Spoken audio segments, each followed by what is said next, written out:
अनुपमा 20 जनवरी 2022। वनराज मालविका से छेड़छाड़ करने लगता है। वह कहता है कि शायद इसीलिए उसका पूरा ध्यान काम पर है क्योंकि वह उसका भरोसा तोड़कर खुद को साबित नहीं करना चाहता है। अनुज को उस पर भरोसा नहीं है और उसे अपना विश्वास भी हासिल करने की जरूरत है। अनुज एक सफल व्यवसायी है, लेकिन वह नहीं है। वह उसका समर्थन करने और उस पर भरोसा करने के लिए उसका आभारी है, इसलिए वह उसके मुद्दों पर चर्चा करता है, जिस पर वह किसी और के साथ चर्चा नहीं करता है।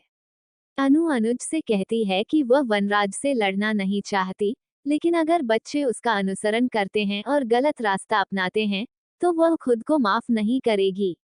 उन्हें बच्चों को उनकी समस्याओं से लड़ने और उनकी गलतियों को स्वीकार करने के लिए तकनीक देनी चाहिए, लेकिन वनराज उन्हें सिखा रहे हैं कि समस्याओं से दूर भागें और अपनी गलती को स्वीकार न करें। यदि वे अपने प्रिय की जिम्मेदारी को पूरा करने में विफल रहते हैं, तो इसका दोष जीवन भर रहेगा। अनुज कहते हैं कि इसे उनके अलावा और कौन समझ सकता है। वह माफी मांगती है और कहती है कि श्री शाह यह नहीं समझ रहे हैं या शायद वह उसे नहीं समझ रहे हैं।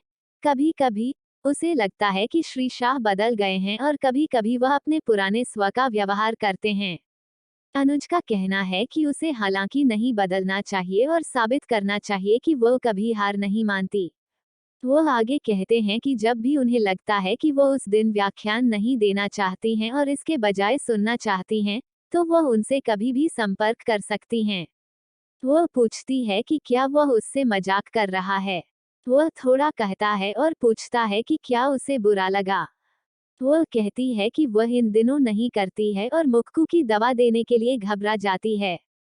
वनराज मालविका से कहता है कि जैसे लोग बारिश से आश्रय में छिपते हैं, वैसे ही वह निजी जीवन से अपनी नौकरी के नीचे छिपा है और अपने प्रोजेक्ट पर ध्यान केंद्रित कर रहा है।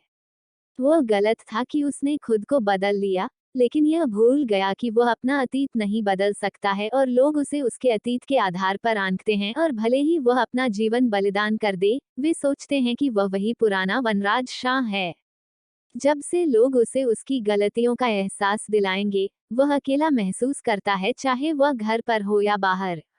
मालविका अपने मगरमच्छ के आंसू पोंछती है और कहती है कि मर्दाना चेहरे पर आंसू अच्छे नहीं लगते, वे दोनों अकेले अकेले और उदास उदास हैं। वह मुस्कुराता है और फिर उसका हाथ पकड़कर पूछता है कि क्या उसे उस पर भरोसा है। वह पारस्परिक रूप से राज करती है और कहती है। वह कहते हैं धन्यवाद मालविका। वह कहती है कि उसके प्रिय उसे मुक्कू कहते हैं। अनु मालविका के लिए दवा लाती है और यह देखकर चौंक जाती है।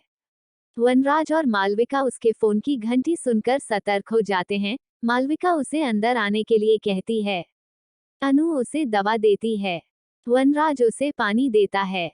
मालविका उन्हें धन्यवाद देते हुए दवा का सेवन करती है। अनु का कहना है कि उसे एक थेरेपी सत्र में भाग लेने की जरूरत है। मालविका अगले हफ्ते कहती हैं। वनराज कहता है कि वह उसे इलाज के लिए ले जाएगा और अनु के काम में व्यस्त होने के कारण उसे दवा और इलाज का समय याद दिलाएगा। मालविका कहती है कि इसमें एक बात है क्योंकि वह हर समय राज के साथ रहती है। अनु कहती है रहने दो, वह मुक्कू को संभाल लेगी। वनराज का कहना है कि उन्हें इसके बजाय काम पर ध्यान देना चाहिए। मुक्कू का कहना है कि राज कुछ भी नहीं भूलता है। वनराज कहता है कि वह न तो भूलता है और न ही किसी को भूलने देता है। किंजल समर को खिलाती है और पूछती है कि क्या उसका गुस्सा अब शांत है। समर का कहना है कि वह इस बारे में बात नहीं करना चाहता। किंजल का कहना है कि वह कर सकता है क्योंकि यहाँ उसे सुनने के लिए बहुत से लोग हैं, लेकिन नंदिनी के पास कोई नहीं है। समर का कहना है कि नंदिनी के पास उसकी काव्या मासी है। किंजल पूछती है कि वह इतना संवेदनहीन क्यों हो गया है। उसका आईक्यू पूरे इलाके के लड़कों से बहुत अधिक था। वह अभी भी है। वह कहती है कि वह गलती कर रहा है।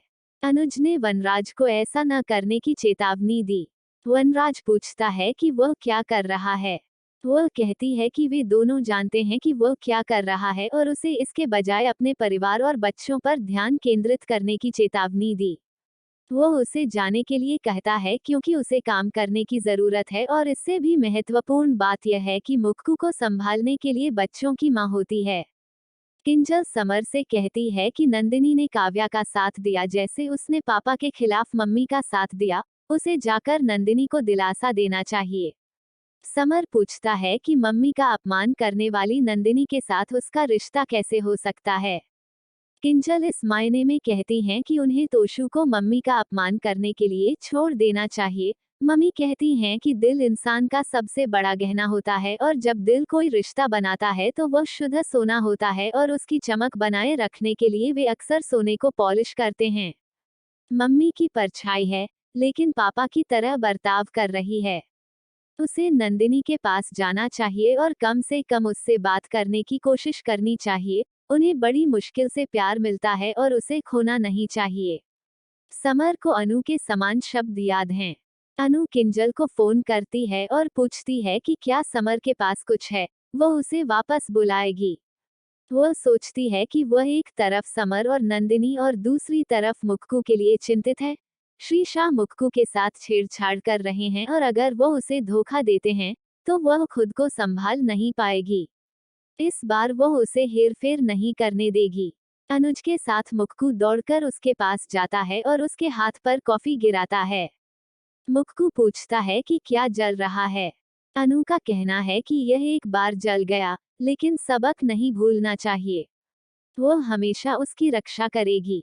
मुक्कू का कहना है कि यह 2.5 किलो का डायलॉग है। अनुज अनु के हाथ पर बर्फ लगाता है। मुक्कू का कहना है कि राज ने उन्हें संक्रांति उत्सव समारोह के लिए आमंत्रित किया और पतंग उड़ाने के लिए उत्साहित हैं। अनु विचारों में खो जाती है जबकि अनु उसके हाथ पर बर्फ लगाती है। वह पूछता है कि वह कहाँ खो गई है। वह हाँ कहती है। उनका कहना है कि वह दुनिया की सबसे खूबसूरत लड़की हैं। वह हाँ कहती है। वह अपनी रोमांटिक बातें जारी रखता है। वह हाँ कहती रहती है।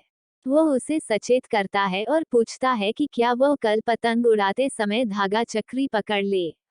वह हाँ कहती है और जब वह पतंग उड़ाएगा तो वह चक्री भी पकड़ेगी। उसे लगता है कि वह समर को लेकर तनाव में है।